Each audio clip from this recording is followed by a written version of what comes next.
We're on. Good evening. Welcome everybody to the May 18th, 2020 meeting of the Stillwater City Council, along with all four of our municipal boards and authorities. That special, once a year maybe, meeting where we have all four. But we'll go ahead and get started with the City Council meeting for tonight. So I will call the City Council meeting to order for May 18, 2020. And we will jump right into the consent docket. On the consent docket tonight, there are 3 items: minutes from a regular meeting, acceptance of an easement, and scheduling a hearing date for closing of a utility easement. Councilors, questions, comments, or motion on the consent docket? Motion to approve the consent docket. Second. We have a motion from Vice Mayor Darlington and a second from Councilor Wedlake. Teresa, could you call the roll, please? Mayor Joyce, Yes. Vice Mayor Darlington, Yes. Councilor Zanotti, Yes. Councilor Wedlake, Yes. Councilor Jaloski. Yes. With a vote of 5 to 0, the consent docket is approved. We don't have anyone sign up for public comment tonight, is that correct? Yes, that is correct. Thank you. So that takes us down to item 5 under general orders. We'll start off with 5A, authorize the utility service and billing staff to offer utility customers the option to enter into long-term payment plans. This is related to the fact that we stopped cutoffs during the COVID outbreak. And so we're going to talk a little bit about what the plan is there. So Dana Maddox. Good evening, Dana Maddox, Utility and Billing Services Director. So on March the 23rd, Council approved resolution suspending the disconnection of the utility service for non-payment, and we stopped charging late fees on past due balances. Marketing has ran several notifications. Oh,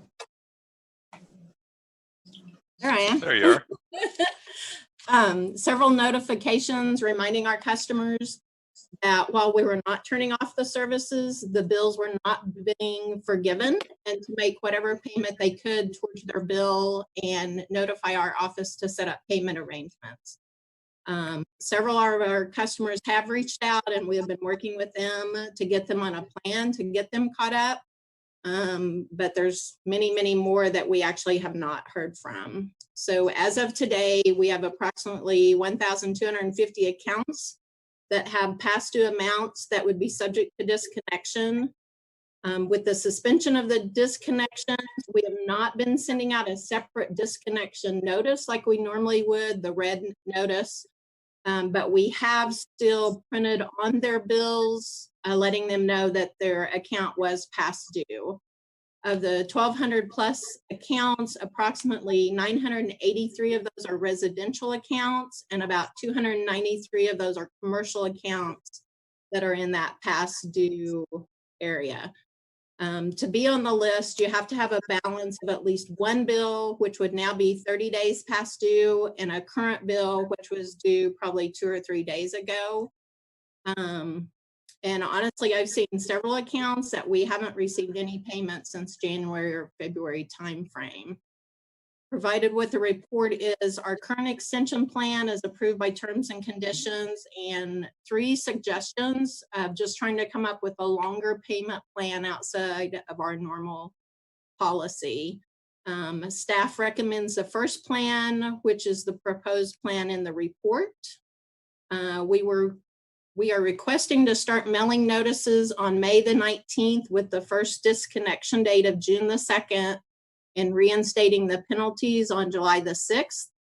And these dates correspond with the original dates that would have occurred if the suspensions had not taken place. If the council agrees with these dates, we would bring back a resolution on June the 1st. Also included in the report is a chart showing utility receivables as of 60, 90, and 100 days over the past several weeks that Christy Cluck has prepared. And I'd be happy to try to answer any questions you might have. Thank you, Dana.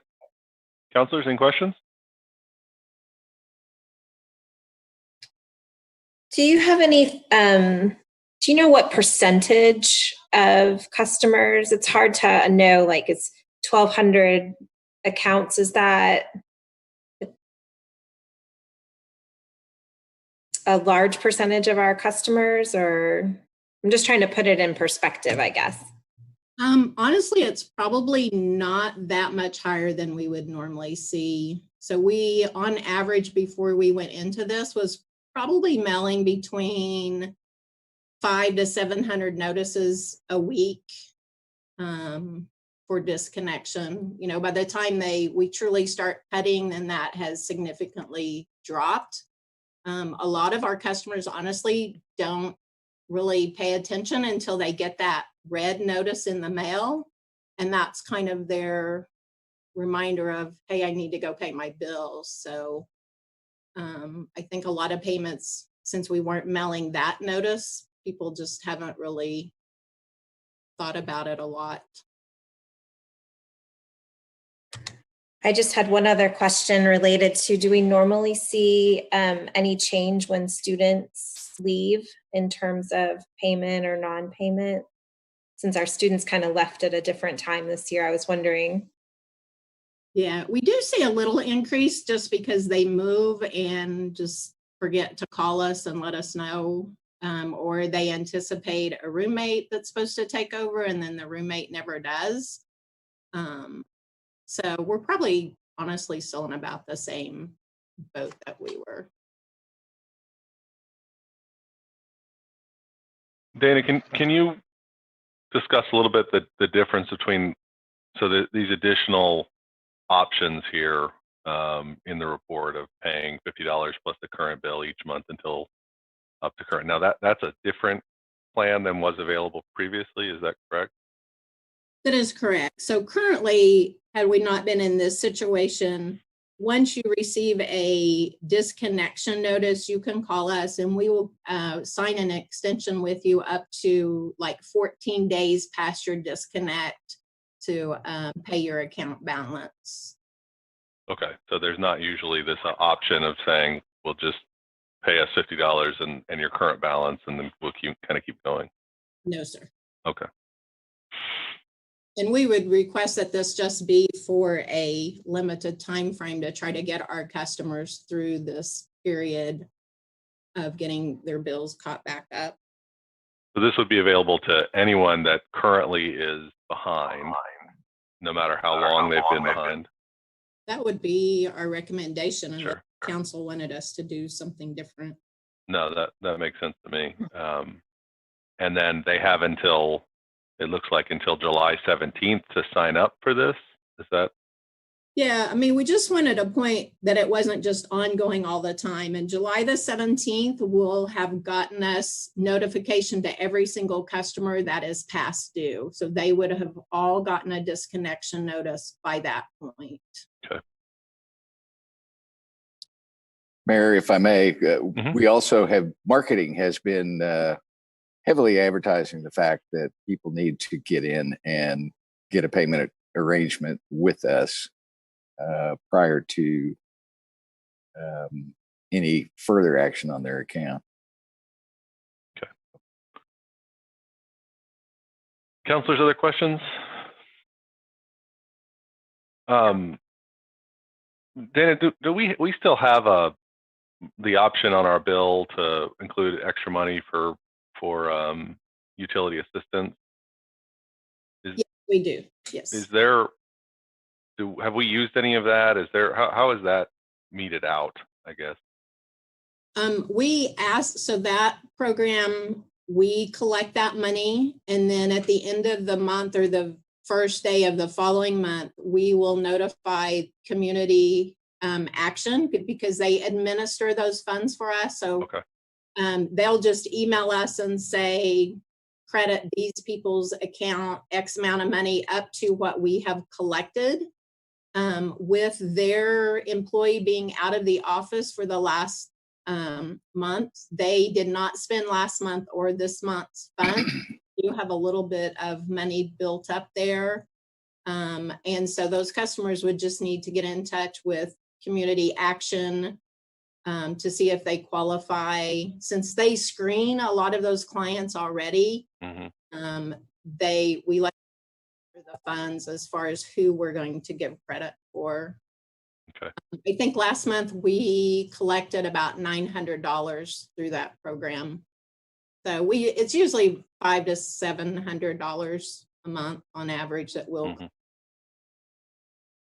And Okay. Mayor, one more piece of information that I think that you would find helpful is that I signed a letter today of intent to apply for through the city in the CARES program, the National CARES program, some CDBG funds, 300,000 of which would go to, if we're successful, would go to utility assistance and rental assistance, and then assistance to our mental health partners in the community. So how would that end up? I mean, if we were able to get some of that funding, how would we administer it? Would we use the same sort of community action screening to try to get? I think so, and I'm sure that there will be some guidance from the CARES Act on how those funds are to be distributed. Okay. Okay, so counselors, further comments, questions, or is there a motion on this item? Norman, is there a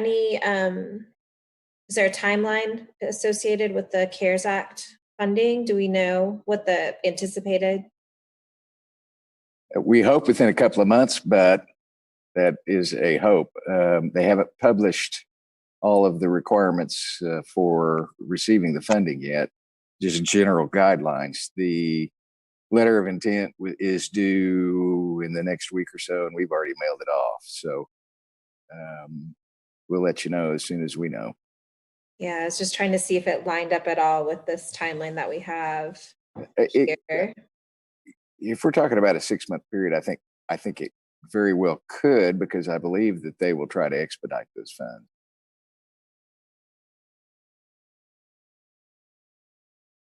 So just to be clear, what we're talking about doing here is reauthorizing the ability of the utility to disconnect going forward, but people who currently have past due bills can set up a payment plan, and as long as they stick to that payment plan, they wouldn't be subject to disconnection. But if someone goes delinquent here in the next month or two, then they'd be subject to the existing policies around delinquency and disconnection.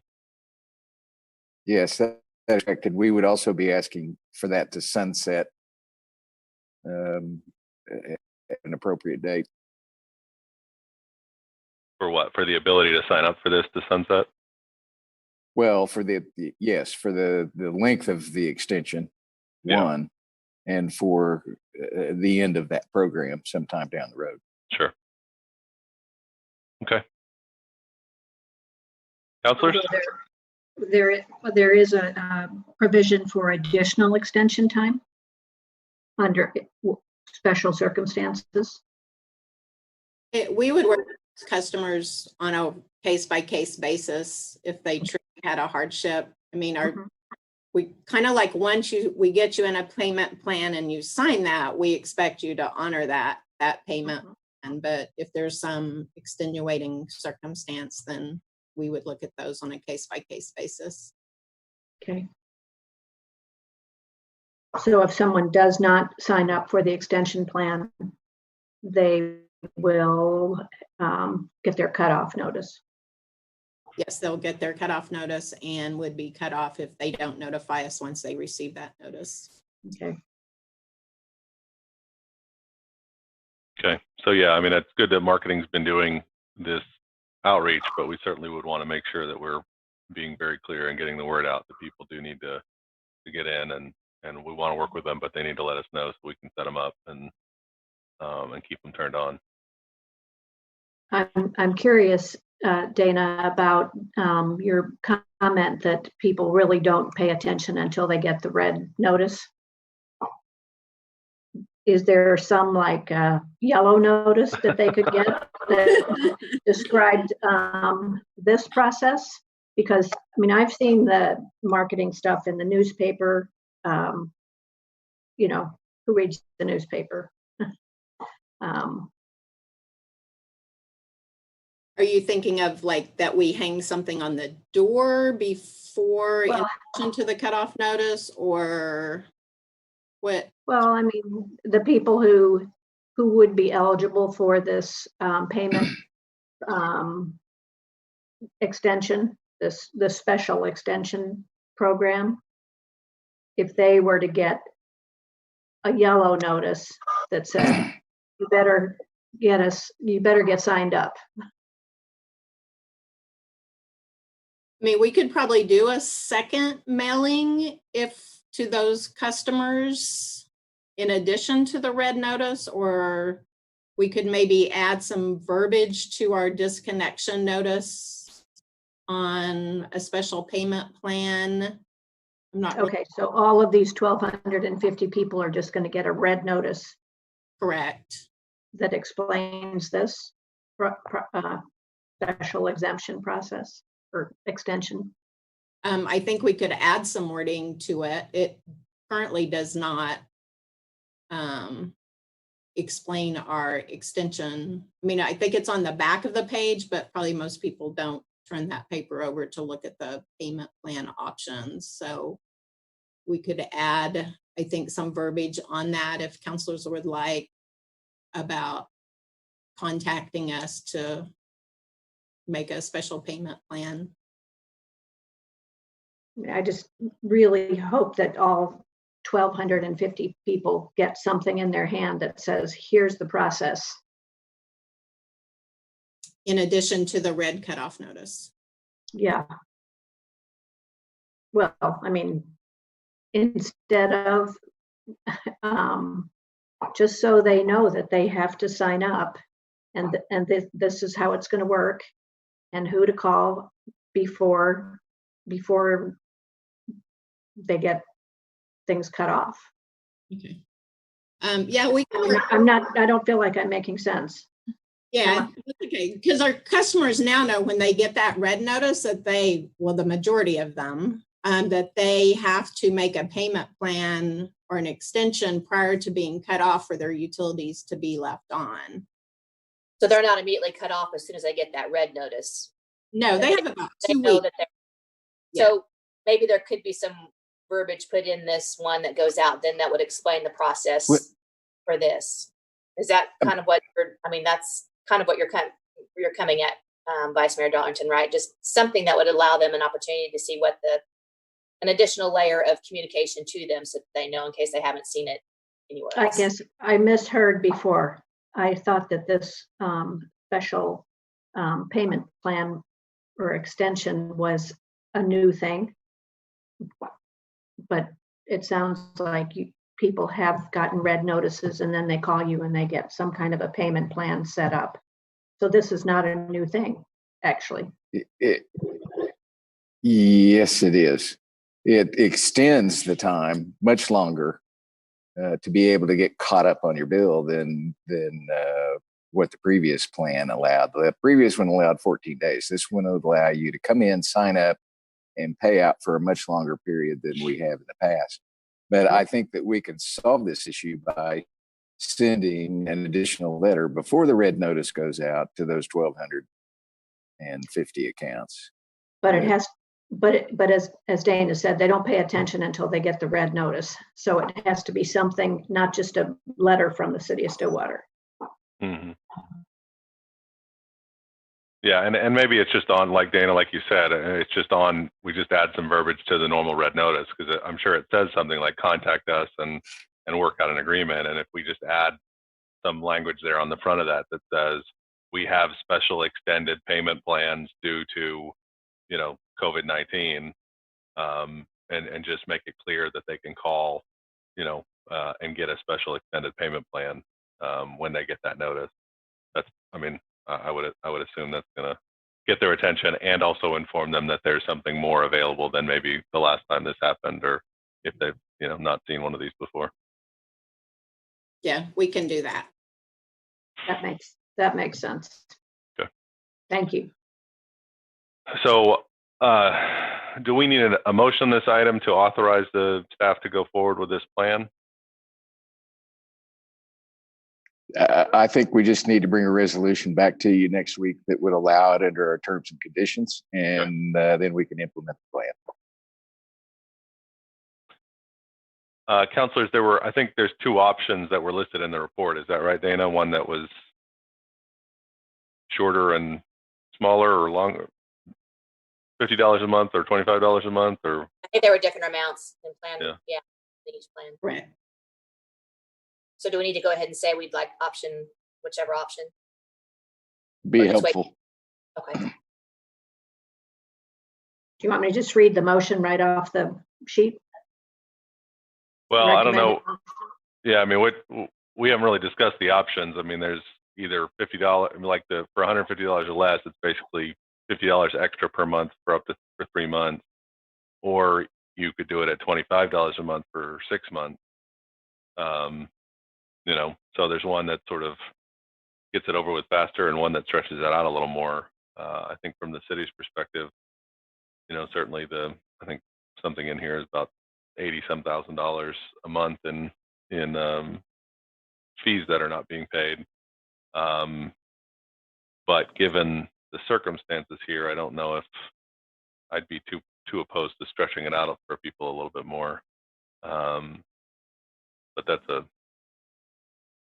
I feel like with the summer months approaching, electric bills will likely be higher. To add $50 a month on top of their current bill, I feel like giving them some opportunity to extend that out might be, I know from the city's finances perspective, may not be the best, but it seems like it's the most helpful to our community members, especially those that, I mean, maybe back to work, but not full time, not realizing full effects yet.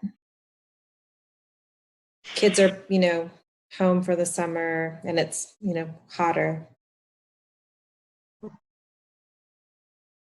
yeah, I think it does give more people the opportunity to try, at least to catch up if they can. And you're right. I mean, if this was October, it might be a little different, but we're getting ready to be in the peak usage month, so it's going to be pretty tough for people to add on more than even what their normal bill would be. So I guess we can, unless there's other people who feel differently, a resolution back with that longer payment plan on the first seems like what we'd like to see. Dana, did you originally say that you recommended option 1?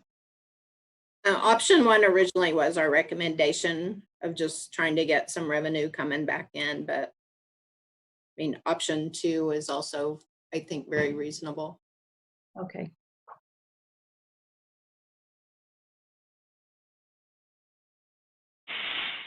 Further comments, council? Okay, we will move on then. Thank you, Dana. Appreciate all your work on that. Thank you.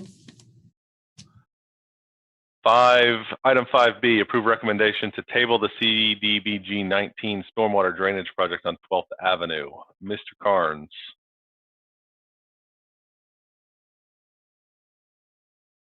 Having a little trouble unmuting my audio. Thank you. Good evening, councilors. In July of last year, you approved an application for CDBG funds for the stormwater drainage project between Duncan and Duck Streets along 12th Avenue. September, you approved the contract. In November, you authorized $420,000 for that project. And I'm getting a notice. Hang on. There you are. Here I am. We bid the project, came in substantially higher over our estimates. We would need an additional $290,000 to proceed with the project. The stormwater reserve, the stormwater fund has about $50,000 reserve in it. We don't really think that would be a viable place for the funds. Most likely source would be the pavement management fund, the half-cent fund. that would put a pretty big hit on the pavement management program that we're putting together at the moment. We visited with the Department of Commerce. They gave us two options. One was to table the contract and allow us to reapply in fiscal year 2021, or request a contract extension to some future date, which again would require us to come up with the funds earlier. As we've looked at the project, we think there's some opportunities to do some value engineering, reduce the cost in the engineering group. We think staff developed three alternatives. One's to accept the option to table the project, deobligate the funds, utilize this project in the 2021 application for CDBG funds. Option two was to accept the option to request contract extension to a future date and direct staff to prepare a budget amendment for the additional funds. Three was to deobligate the contract, hold the project for possible funding by a different agency at some future date. Staff's recommending to you option number one, which is to table the project, deobligate the funds, and utilize this project to apply in 2021 for a CDBG grant. Happy to answer any questions. Thank you, Monty. Counselors? Monty, you gave two reasons for the unforeseen circumstances. Of course, the coronavirus impact on daily operations, and then the higher than usual bids. Are the higher than usual bids related to the virus, or just higher than usual bids? I don't know that I can answer the question as to whether they're higher because of the virus or not. I think that would certainly could be a contributing factor to it as well. So there would be no expectation that if you rebid it at another time that it would be any less expensive, unless you value engineered some of it out. Yes, ma'am. Given how close those bids were, we think that in the current bidding climate, we think that would be the price, and we would not expect to see a significant reduction. Okay. Thank you. Yes, ma'am.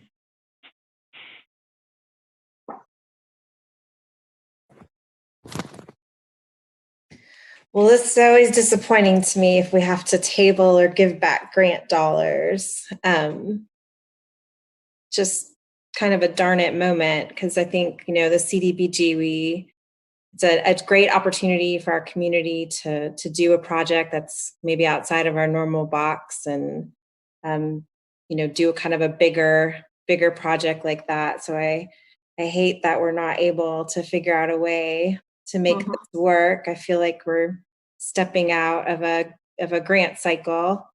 So it's one project that we won't get done, even if we come back to it in 2021. So I'm disappointed by that, but I understand. I mean, it's a very large overage in terms of the budget. I don't know how we would overcome that. I just, it's one that, we involve our community in to help us make the choices on what grants and projects are funded. So it's just always disappointing to me when there's money on the table to hand it back. I will tell you, I share that disappointment. I think that's a project that has been badly needed for a number of years, and particularly for the residents of that part of our community. And I'm hopeful and expectant that we'll get through this and figure out a way to do it sometime in the next couple of years. At least I'm committed to that. Are there, we've seen some of this CARES Act money and the ability to apply for different grants. Or at least I've heard that's the case. I know Oklahoma City and Tulsa are trying to figure out how to spend hundreds of millions of dollars that they've gotten directly from the federal government, and we're supposed to be able to get a chunk of something from the state. for projects and different issues. I don't know if we've seen. I mean, do we have the ability to try to pursue any of those other places for this? Since we've prepared the report, and I believe just today, we learned of some possibilities, and John McClenny is looking into those. This would certainly qualify as shovel ready, and would certainly be a potential for one of those funds. Okay. And option one would not preclude us from being able to do that at some point in the future. Okay. So we'll be looking for other avenues for this. And Yes. if one comes up, we could still jump on it with that money. Yes. Okay. Well, what we cannot do is use the CDBG funds to match another project. Couldn't they? I wonder if they're stackable. I mean, if another grant came in, could we put it on top of the money that we would get from CDBG? I don't believe we can do that. We'll verify that for sure, but I don't believe we can. I mean, I guess the question is, do we have some time to see if there's anything else out there we can get before we tell the state that we're not taking these funds right now, or do we have to back out? Do we have a time limit where we have to back out? I can find out the answer to that question. Again, I think if we pick option one, we can still back up a couple months from now and say, we have the opportunity to fund this a different way. And then the next grant cycle, we would go for a different project in that grant cycle. Mm-hmm. Yeah. Is there a way, Monty, is there any like parceling out on this one where you could fund a portion of the original project, just not all of the original project? Or is it an all? I can't remember the specifics. I apologize. Like, were we doing more than just one intersection here, or? No, it really is not a feasible project. We start on the south side of 12th Street in that drainage area, come across 12th with a new drainage structure, and then turn and go east to Duncan Street, and then build new drainage structures in 12th Street to intercept the water so that it doesn't get into 12th and flood that low area. So there really isn't a place we could stop.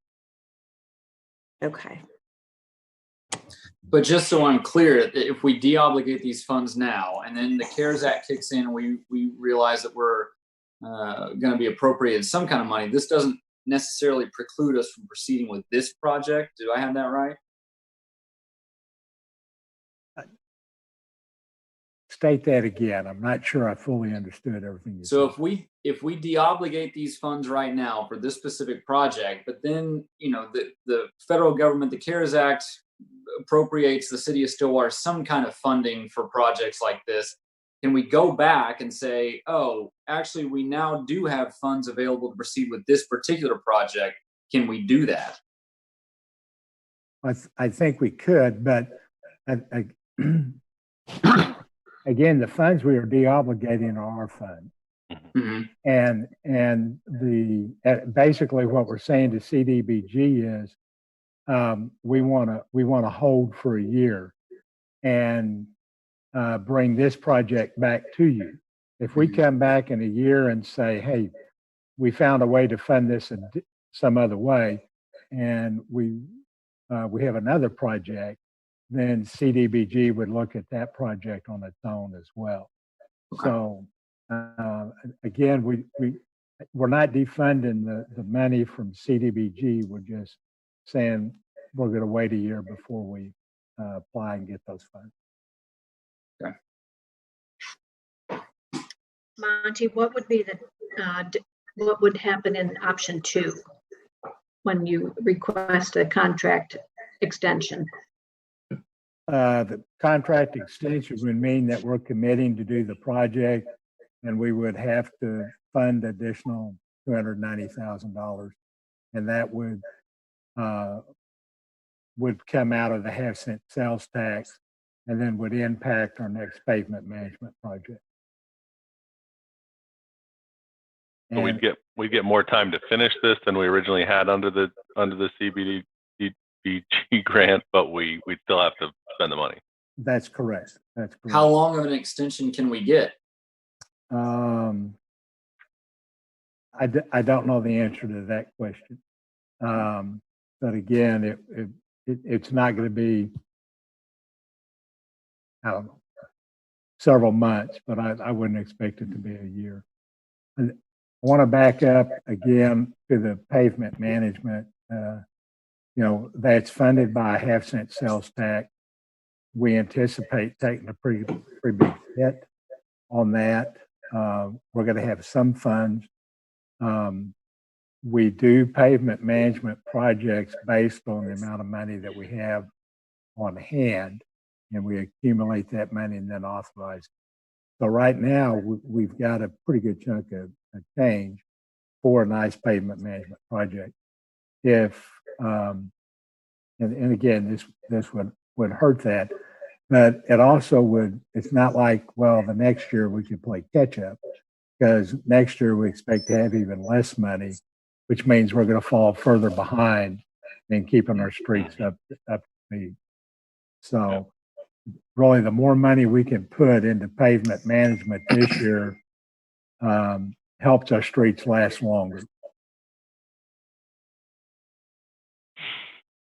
I mean, this is part of that age-old problem we have here, right? I mean, we want to do capital projects, but we don't have the money to do that and keep stuff maintained. And the more we sink into capital projects, the more the rest of the street system deteriorates. And that's correct. I'll remind you again that, we ran the analysis. If we spent all the money we had coming in when times were good, just on residential streets, and built the new streets to a 30-year design life, it would take us 67 years to replace existing residential streets with a 30-year design life. And we have not touched any of our arterials or collector streets. So, basically we have about a third amount of money is what we need to maintain the system and replace it over with a 0.5-cent sales. And I have received information on the deadlines while y'all have been discussing this, and extensions cannot be past the next upcoming CDBG deadline, and we still have to meet all of the other timelines for completion.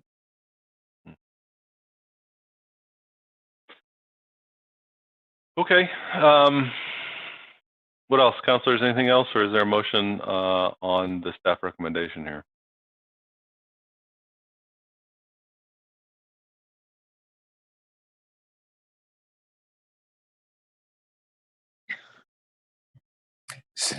Nobody wants to do it. Whatever it's worth, staff doesn't like it either. Motion to approve staff recommendation to table the project, deobligate the funds, and utilize this project for the 2021 CDBG application cycle. Second. We have a motion from Councilor Wedlake and a second from Councilor Zanotti. Teresa, will you please call the roll? Mayor Joyce, Yes. Vice Mayor Darlington,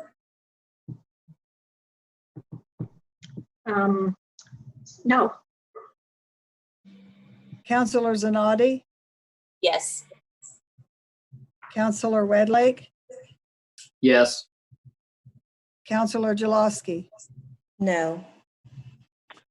With a vote of 3-2, with Councilor Jaloski and Vice Mayor Darlington voting no, that motion does pass. Thank you, Monty.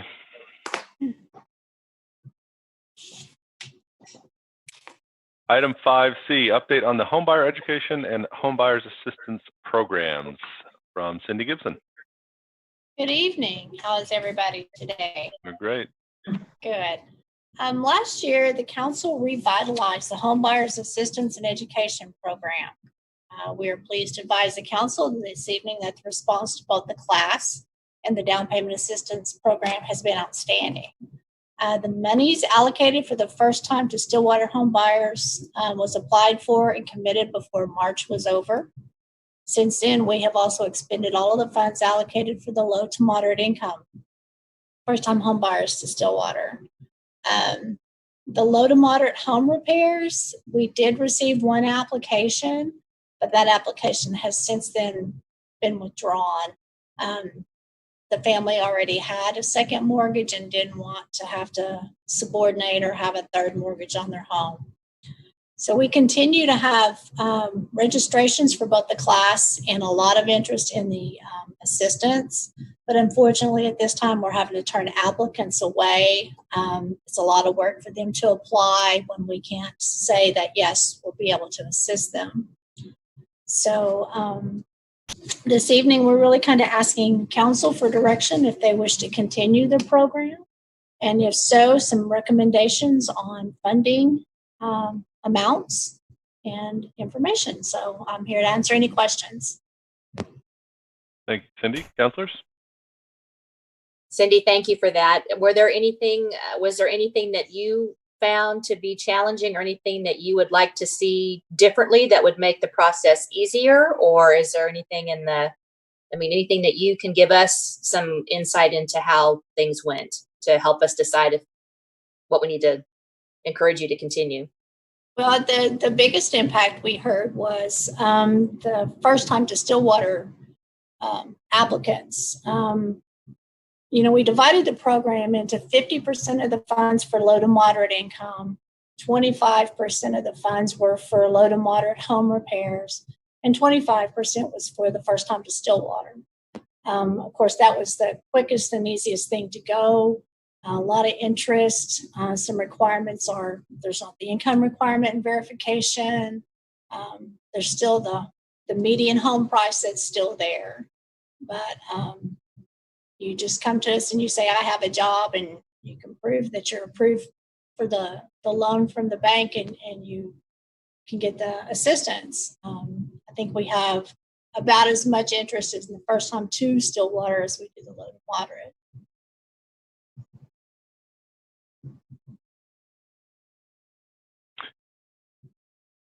Cindy, the budget we just used the money we had left over from this old program when we restarted this thing up, and I think it was what, $37,000, correct? Yes, sir. Based on demand and the availability of that funding, how much do you think we could have spent on this? Would we have spent a lot more if we had it? Yes, we certainly would have. I believe we had a total of 14 applications. And so 6 were funded and a few were withdrawn, but basically we could have probably funded twice as many as we have. Mm-hmm.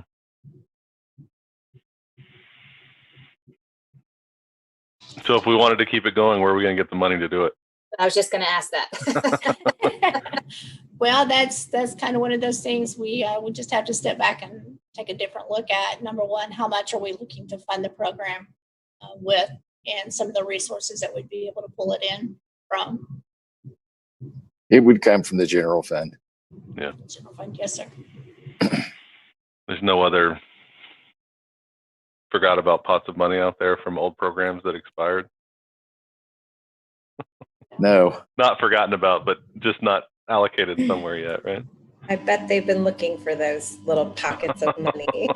We have Yes. And we can't transfer the CDBG money over there. So that's not Oh, good. wow. Yeah. I think the program is, obviously the community has received it well. It seems like it's a value add to people that are looking to relocate or to make Stillwater their permanent home. I would love to see us continue the program and find opportunities to fund it further.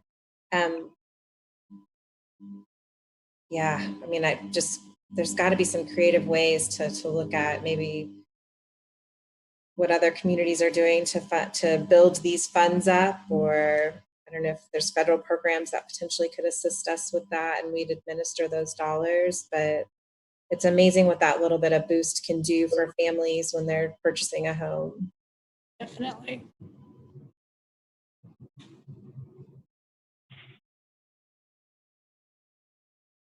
Well, I mean, But I with don't all- think there's a, yeah, go ahead. With all the grant funding that is out there right now, when it's most of what we're seeing has to be directly related to the COVID-19 outbreak. But we do. I'm pleased to tell you that we now have 2 consultant groups that are working on grants for us. We can make that a priority for them in terms of looking for money for home buyers assistance. We can explore the CARES Act that I was telling you about a few minutes ago that has rental assistance. It had no guidance in it about purchase. But if you give us we still, and you'll hear this later in the meeting, still don't know what our revenue picture is going to look like, and won't for a couple of months. But if you want to give us a target to try to hit, we can try to hit that. 2 million. That would be difficult. No, I mean, Very. How about double what we had? yeah, I Double mean, what we had this. or even just 50 grand. I mean, if we could put 50 grand in the program, I think we could spend it easily. But or 60 I think or we could 75, or I mean, that somewhere in that range certainly seems like the community would respond well to it. And it's difficult to find a reason that it's not a good thing long term for our community, that we have homeowners and people in houses, or people being able to repair their houses and that sort of thing. I mean, it's a great program with a good response, and we can find 30 or 40 or 50 or $60,000 for it, then we should definitely do what we can. I think we should aim for 75. Go for it. I like it. Double what we Double had. it. I wonder if we could work with some of our community partners. I know our banking partners in town were working with us a little bit on the program and helping home buyers through the process. I wonder if they might have some resources to support the program as well, or ideas. Mm-hmm. Mm-hmm. Well, we certainly appreciate the work that's been done on it so far, and administering the project and the program, and hopefully we can find some cash to keep it going. And certainly when things turn around, or at least when we have a better picture of the budget, hopefully we can make some clear decisions about how to deal with it. Okay. Anything further on that item, counselors? Hearing none, we'll move 5D, authorize an application by the Payne County Youth Services for a 2020 Emergency Solutions Grant. Again, Cindy Gibson. Good evening again. This is an application before you tonight seeking approval for the Payne County Youth Services, excuse me, to apply for the 2020 Emergency Solutions Grant. A couple weeks ago, you viewed an application from the Mission of Hope. This is along the same lines. This grant will help fund their operations, provide essential and preventative services, and also aid them with rehousing. There is no budget impact for the city. This is seeking approval to allow them to apply for the grant. They have to have approval from the local jurisdiction. So staff is asking council to approve the request and authorize the Payne County Youth Shelter Services to apply for the grant, and authorize the mayor to sign the documents. Finally, an easy one. Exactly. Motion to authorize the application by Payne County Youth Services for the 2020 Emergency Solutions Grant, and authorize the mayor to sign the grant documents. Second.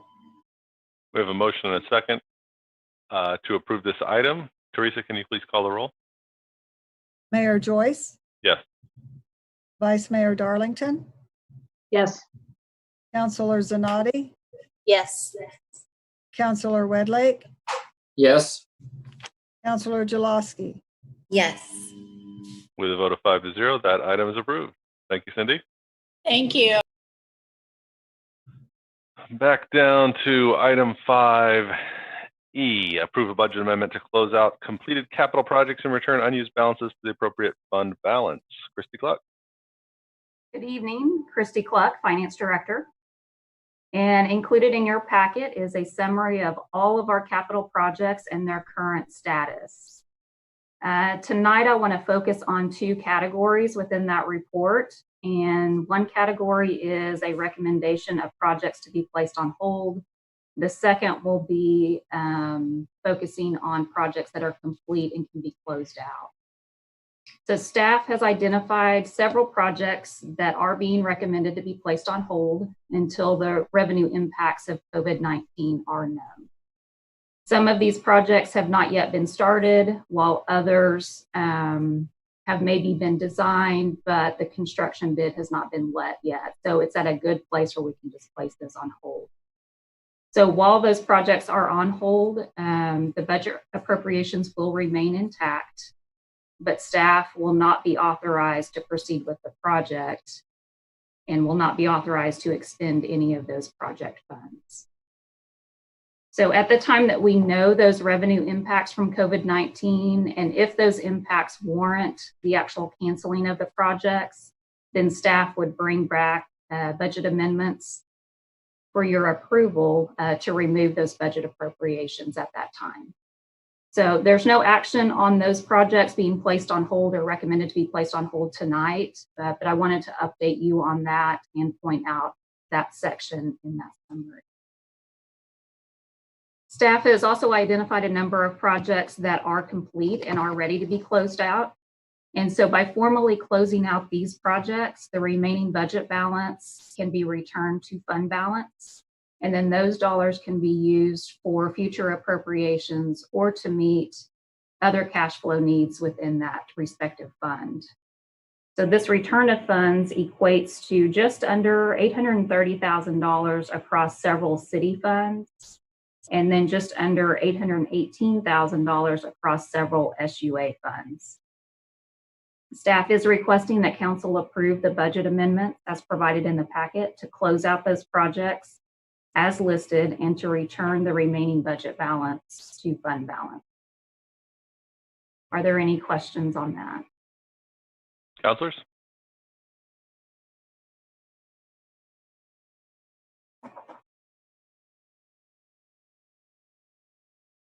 Is this, Christy, a normal amount of money at the end of our budget cycle to be pushing back into fund balances?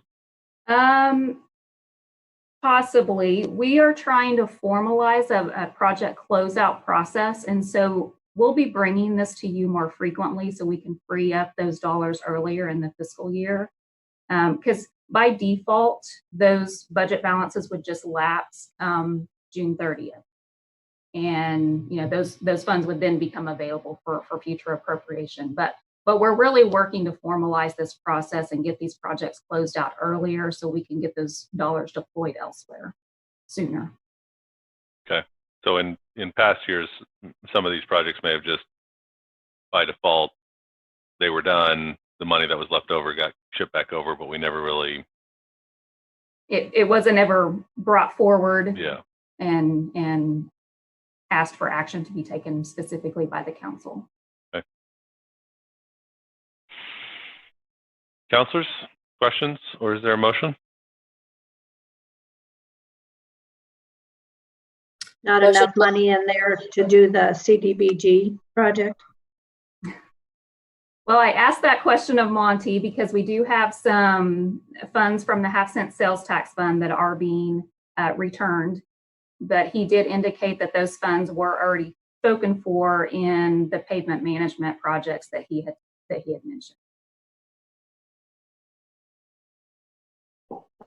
Thank you. You're welcome.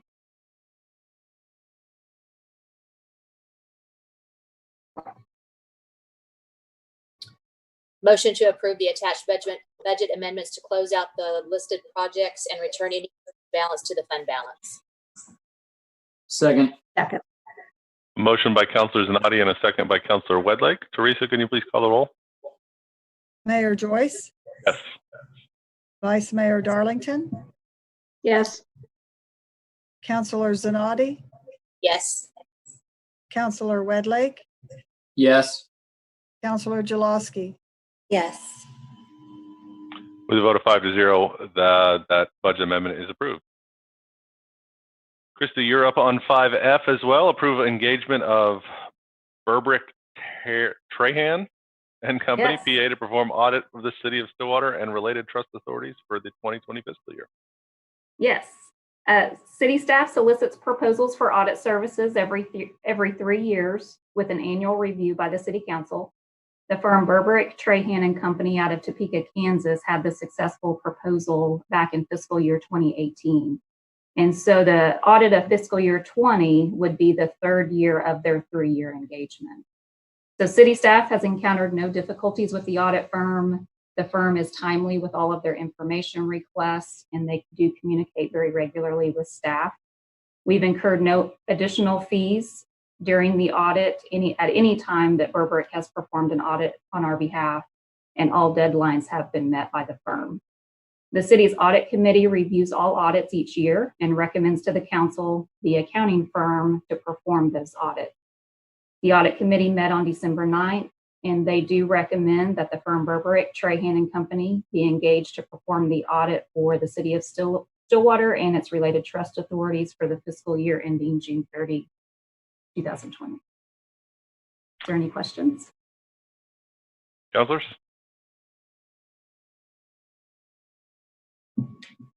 Motion to approve engagement of Burbrick, Trahan and Company to perform the audit for the City of Stillwater and related trust authorities for the fiscal year ending June 30th, 2020.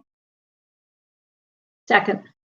Motion by Councilor Wedlake and a second by Vice Mayor Darlington. Teresa, can you please call the roll? Mayor Joyce, Yes.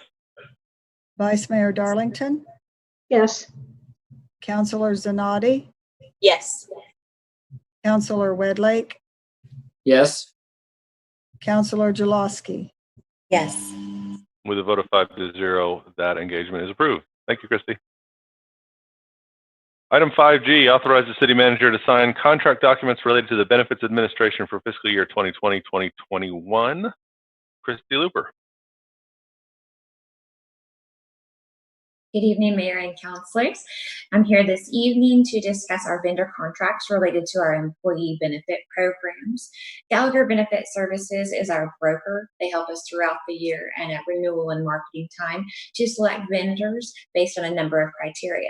That criteria includes plan design, network access, cost both to the City of Stillwater and our employee members, as well as a high level of customer service to our providers, our members, and our city staff in charge of administering the plan. The list in front of you tonight in the report meet all that criteria. We currently have a vendor relationship with each of those listed and have no concerns or complaints noted. I'm requesting authorization for the city manager to sign the contract with the associated vendors in your report. I'm happy to answer any questions. Councilors, any questions?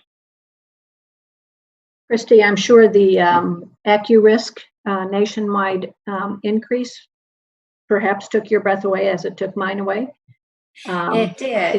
Is that typical? It's not. We've had a large claim year this past year. And actually, when they went out to market, no other plan wanted to be competitive against their rates or their renewal rates. We are actually due to receive reimbursement from them of almost $500,000 this plan. Receive reimbursement from them? Yes, there are reimbursement reassure. So anytime a single member of our plan goes over $130,000 in claims in a plan year, that vendor provides money back to the City of Stillwater in claims reimbursement. Okay.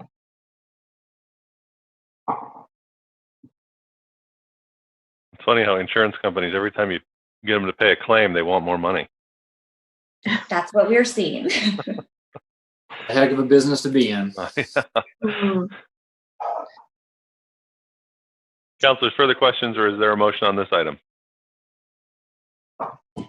Motion to authorize the city manager to sign contract documents related to benefits administration for FY 2020 to 2021 with Blue Cross Blue Shield, Delta Dental, AccuRisk Nationwide, Aetna, and Gallagher Benefit Services.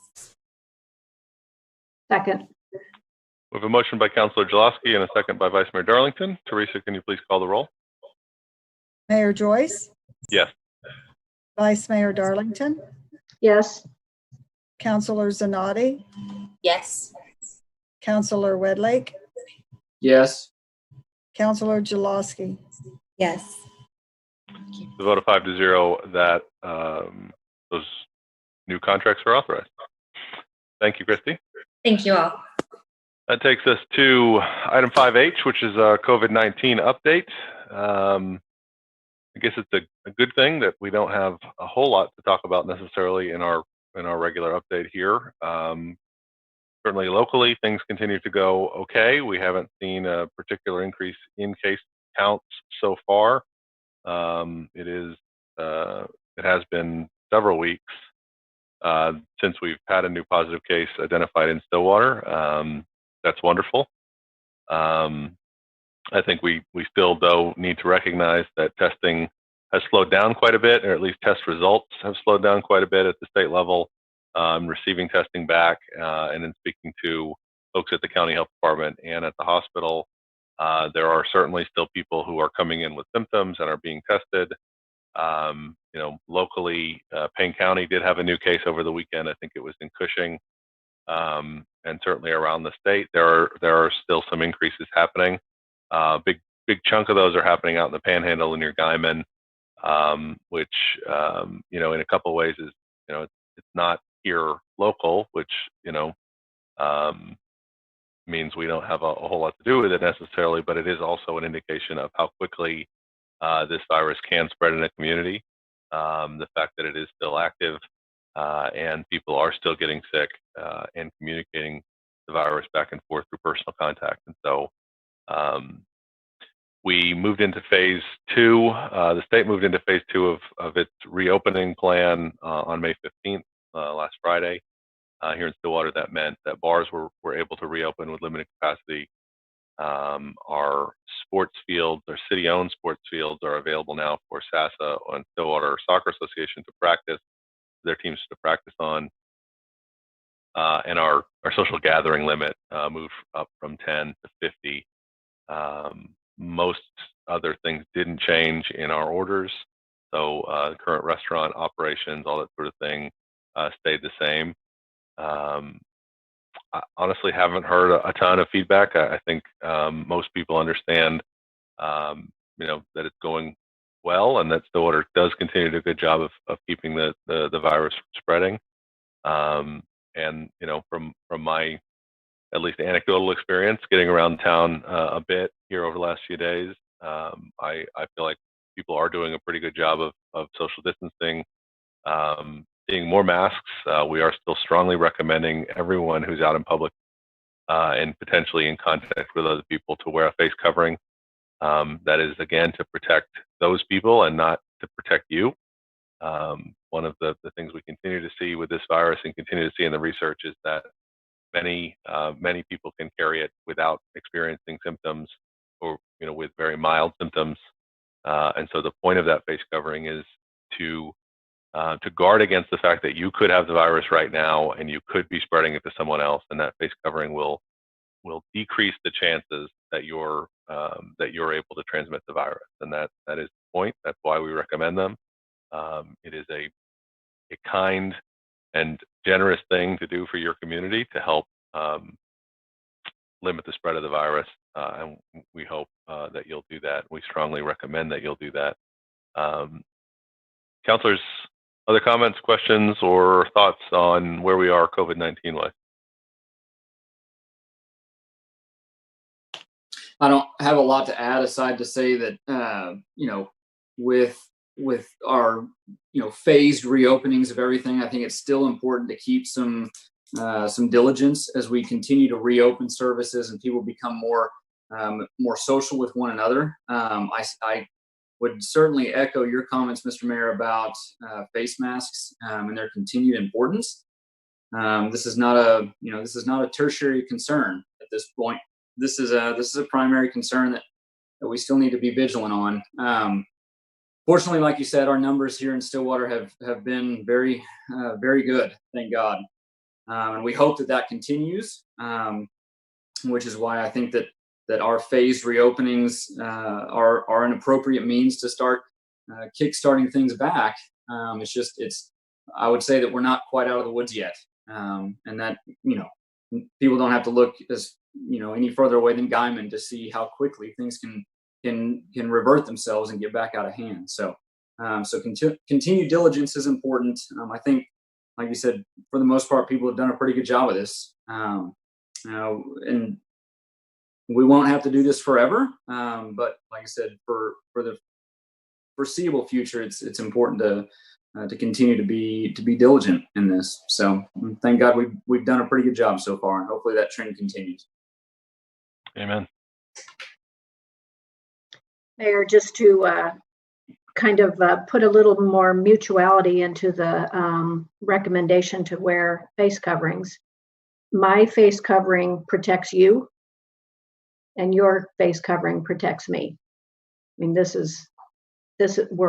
mean, we've said this a million times. You've read it a million. We are in this together, and I liked how you said this was a thoughtful and kind thing to do. And I think, thinking over the last few weeks, there are no laws that can take us to where we want to go. It's just the goodness of people, recognizing that what happens to one affects all of us. I have two other questions. I would like to really, we've emphasized testing for 8 weeks. And now I'd really like to know our tracking plan going ahead for the city in particular, as was part of your original work too, our focus on the fall when we have students coming back to Stillwater. I know that you've mentioned that perhaps OSU was gathering volunteers. I would really like to know the specifics of the tracking program in our county health. I imagine it's the county health department. So that's a lot of counties that but I really want to know the specifics of it. And I also think that I'm sure that OSU has recommendations for their students coming back to campus, but I would like to see our strategy for communicating with OSU students what it means to be a responsible citizen of Stillwater, because it would be rather naive to think that they are going to stay within the confines of OSU campus. And I would like to see exactly what that communication plan is and who will be working with us on that. I think those are both excellent points, and hadn't really thought that far ahead on communications around campus in the fall, but I think of even maybe a joint marketing effort between the city and the university and Payne County Health Department to get messaging out there. I think that's something we should absolutely start on now and be preparing. So I think that's great. It's not that long off. No, it's not. It's not. And we do need to be ready for that communication. In terms of contact tracing, that is a county health department function. My conversations with Kelly at the county health department have been very encouraging in terms of their understanding and importance that they place on contact tracing as well, and their ability. They're communicated so far. I think it would be great to have Kelly or someone from her staff be able to come to perhaps our next meeting and provide an update on that and give us some more information about how that works, what they do, how they do it. And in my last conversation, there was discussion of them working with the university to make sure they have enough people who have been trained in how to do contract tracing per the state guidelines that they'll be gearing up and ready to do that. But I will reach out to Kelly and see if we can set up a time for her to come in either at our next meeting or at one quickly thereafter to give us some more information on contact tracing, because that is, you're right. I mean, the more we talk about this, and the more with opening up is that becomes more and more important in terms of being able to track these cases down and not let them get out of control. Well, testing is already too late, really. Yeah. If you well, thank you. And I would really appreciate having Kelly at our very soon meeting. Yep. Yeah, Absolutely. I agree. The sooner the better. I think having an education there's so many things that we've learned through the last couple of months, right? All these new words and terminology, and really understanding how that works, and having somebody come in and, if this is really the phase that we're moving into, and helping control the spread, I think having somebody explain what those specific words mean around contact tracing and what testing looks like right now based on, all the experience we've gained over the last 2 months, and what it means if you're contacted by a contact tracer, and what your responsibilities are to our community once you're contacted, and things like that. It's all a little foreign, and probably just the education campaign of that is probably very important for us to get down as a community before the students join us. And then to have that message ready for them just as soon as possible. And it's amazing. We kind of already had a summer, and we're in our second summer here, I guess, but it's about the same time period. So. Okay. We'll reach out to Kelly in the health department and see if, what we can set up, hopefully for next meeting. Other than that, again, just to reiterate, this, unfortunately, this virus is still in our community. It's still spreading. You're still seeing outbreaks. We're seeing places around the world that have, come out and recovered somewhat, and then have had to go backwards. And so there's no reason to believe that Stillwater is special in some regard in terms of being able to avoid infection with this virus. So it's really, really up to us to continue to do everything we can to keep ourselves going in the right direction, and not having to turn around and retreat back the other way. So please keep up your social distancing, washing your hands, covering your mouth, wearing your face mask. Avoid situations where you're going to be in contact with a lot of other people. That is still the place this virus spreads the most. And the best thing you can do to keep yourself and your community healthy is to avoid that possibility. All right. That takes us to item 6A, resolutions. Resolution CC-20-10, a resolution of the Stillwater City Council adopting an operating budget for fiscal year 2020-2021. Mr. McNichol. Thank you. Just to give a little background on this resolution, prior to COVID-19, about 3 days, I think, before things really started, we had completed a balanced budget that we would provide to the council at this time. Since COVID-19 has hit, and with the repercussions on our revenue, we know that we're down about 13% in utility sales. We don't know exactly where we are in sales tax, and will not know probably until July, maybe the second week of August. This resolution satisfies state law in providing that budget that I spoke of that had been previously prepared. Since that time, with the help of our department managers, we have absolutely slashed spending to the bone, with the exception of those things that needed to be done for the maintenance of core services. And we will be modifying this budget repeatedly through the months, and certainly we will keep council apprised of where we think revenue is going to fall. And just as the frustrating thing that we suffer in this situation, just as you do, 3 months ago, that issue with CDBG would have been easy to solve. Not so easy under these circumstances. So we are being as cautious as we know how to be, and to be able to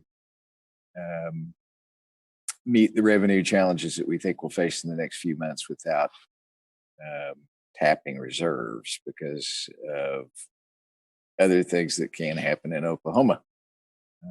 storms, tornadoes, other threats that we have besides COVID-19. So we recommend resolution CC 20-10 be passed so that we satisfy state law in providing a budget. Thank you, Mr. McNichol.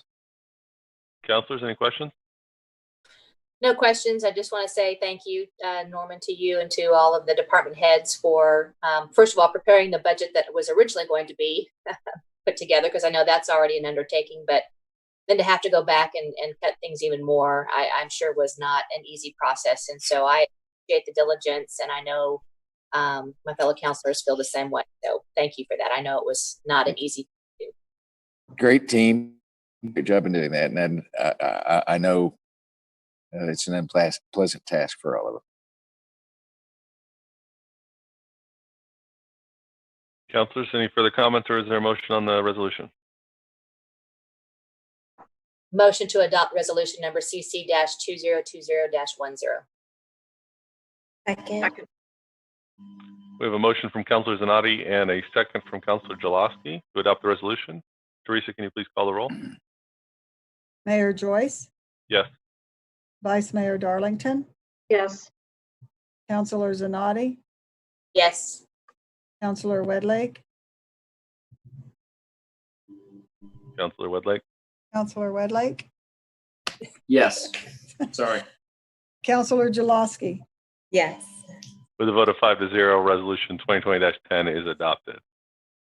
That takes us to reports from officers and boards. Mr. Dorman. Nothing to report, sir.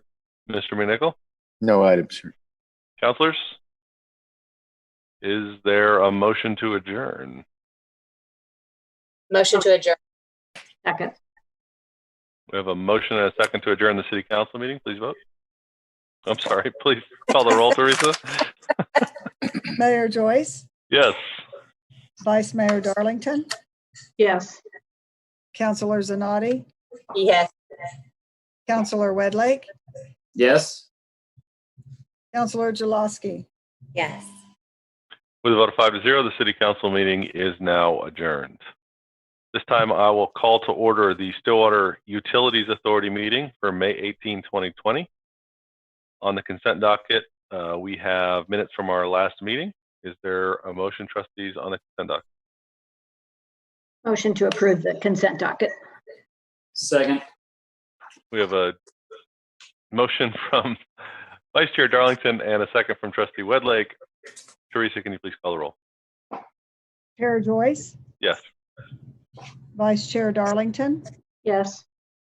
Trustee Zanotti, Yes. Trustee Wedlake, Yes. Trustee Jaloski. Yes. With a vote of 5-0, the consent docket is approved. Under general orders, item A is to approve the utility billing staff to offer utility customers the option to enter long-term payment plans. This item was discussed at City Council, and trustees, I don't know that any further action is. Did we have a motion on this? No, we're waiting for them to bring a resolution back. So unless there's anything further you'd like to add at this point, trustees, we'll move to item B. Item 5B, approve a budget amendment to close out completed capital projects and return unused balance to the fund balance. This is the item we discussed at City Council. Is there a motion on this item? Motion to approve the attached budget amendments to close out the listed projects and return any unused balance to the fund balance. Second. We have a motion and a second to approve these budget amendments. Teresa, can you please call the roll? Chair Joyce, Yes. Vice Chair Darlington, Yes. Trustee Zanotti, Yes. Trustee Wedlake, Yes. Trustee Jaloski. Yes. With a vote of 5-0, those budget amendments are approved. Item 6A, Resolution SUA 2020-2, Resolution of the Stillwater Utilities Authority adopting an operating budget for fiscal year 2020-2021. Trustees, is there a motion? Motion to adopt resolution SUA 20-2. Second. A motion from Trustee Wedlake and a second from Trustee Zanotti. Teresa, can you please call the roll? Chair Joyce, Yes. Vice Chair Darlington, Yes. Trustee Zanotti, Yes. Trustee Wedlake, Yes. Trustee Jaloski. I think we lost Trustee Jaloski. Lost her somewhere.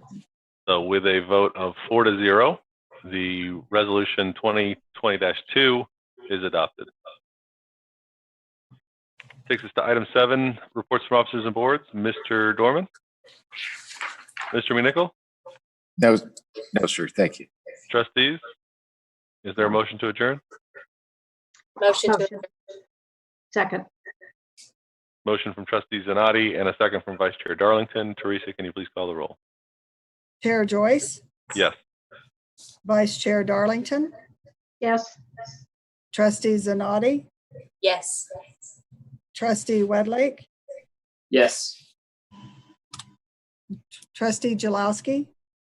I don't know what I'm saying. Are we just adjourning? You're adjourning. Yes. With a vote of 5-0, the Stillwater Utilities Authority meeting is now adjourned. Okay, at this time I will call to order the Stillwater Economic Development Authority for May 18, 2020. On the consent docket, we have meeting minutes from May 4th. Is there a motion? Motion Motion to to. Second. We have a motion from Trustee Zanotti and a second from Trustee Wedlake to approve the consent docket. Teresa, please call the roll. Chair Joyce, Yes.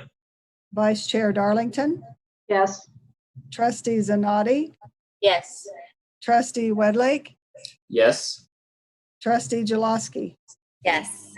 With a vote of 5-0, the consent docket is approved. On to item 5A, Resolution SEDA 20-2, a resolution of the Stillwater Economic Development Authority adopting an operating budget for fiscal year 2020-2021. Trustees, is there a motion? Motion to adopt resolution SEDA 20-2. Second. We have a motion from Councilor Wedlake and a second from, I think, Trustee Zanotti. Teresa, can you please call the roll? Chair Joyce, Yes. Vice Chair Darlington, Yes. Trustee Zanotti, Yes. Trustee Wedlake, Yes. Trustee Jaloski. Yes. With a vote of 5-0, resolution SEDA-20-2 is adopted. Any reports? Is there a motion to adjourn? Motion to adjourn. Second. We have a motion from Vice Chair Darlington and a second from Trustee Jaloski. Teresa, please call the roll. Chair Joyce, Yes. Vice Chair Darlington, Yes. Trustee Zanotti, Yes. Trustee Wedlake, Yes. Trustee Jaloski. Yes. With a vote of 5-0, the Stillwater Economic Development Authority is now adjourned. At this time, I'll call to order the Stillwater Public Works Authority meeting for April 18, 2020. Welcome to your annual Public Works Authority meeting. We have on the consent docket special meeting minutes from May 20th of 2019. Is there a motion, Trustee? Motion to approve the consent docket. Second. A motion from Vice Chair Darlington and a second from Trustee Zanotti. Teresa, please call the roll. Chair Joyce, Yes. Vice Chair Darlington, Yes. Trustee Zanotti, Yes. Trustee Wedlake, Yes. Trustee Jaloski. Yes. With a vote of 5-0, the consent docket is approved. Resolutions 5A, resolutions